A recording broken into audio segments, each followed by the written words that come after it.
आपको लगता है कि परफेक्ट क्राइम सिर्फ फिल्मों में होती है? आइए देखते हैं एक ऐसी चोरी की कहानी जिसने पुलिस को सालों तक उलझाए रखा। ये है बैंको रियो डकैती की कहानी, जिसे सदी की सबसे बड़ी डकैती कहा गया और फिर भी इसके चोर पकड़े गए।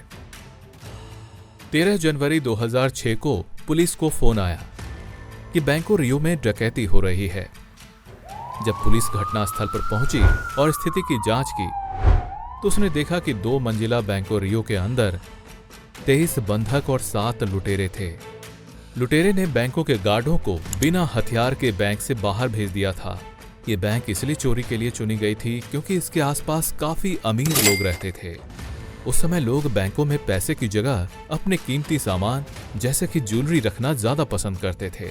लेकिन सवाल ये उठता है कि इतनी कड़ी निगरानी के बावजूद ये चोर बैंक से $20 मिलियन चुराकर कैसे भाग निकले। बैंक से बाहर निकलने के केवल 2 ही रास्ते थे, वो भी लगभग 100 पुलिसकर्मियों और स्नाइपर्स की कड़ी निगरानी में। और ये पूरी डकैती मीडिया द्वारा लाइव टेलीकास्ट हो रही थी।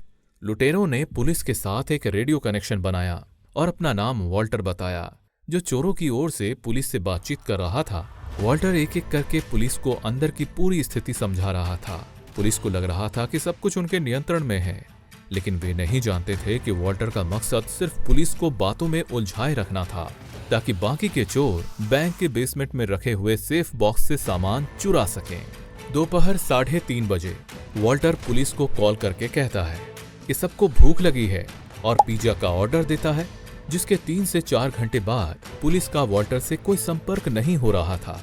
पुलिस लगातार कोशिश कर रही थी कि किसी तरह अंदर बैठे लुटेरों से संपर्क हो जाए, लेकिन अंततः पुलिस दरवाजे तोड़कर बैंको रियो में घुस जाती है और देखती है कि सारे बंधक सुरक्षित हैं, लेकिन चोर फरार हो चुके हैं। पुलिस पूरी बैंक में 2 बार छानबीन करती है, पर फिर भी उन्हें चोरों का या उनके बाहर जाने का कोई सुराग नहीं मिलता। जब पुलिस वॉल्ट रूम में देखती है तो करीब 150 सेफ बॉक्स टूटे हुए होते हैं और उनमें से सारा सामान चुरा लिया गया है। वहां पुलिस को सिर्फ एक बैटरी और एक खिलौना बंदूक मिलती है। हैरानी की बात तो यह है कि पूरी डकैती बिना किसी असली हथियार के की गई थी।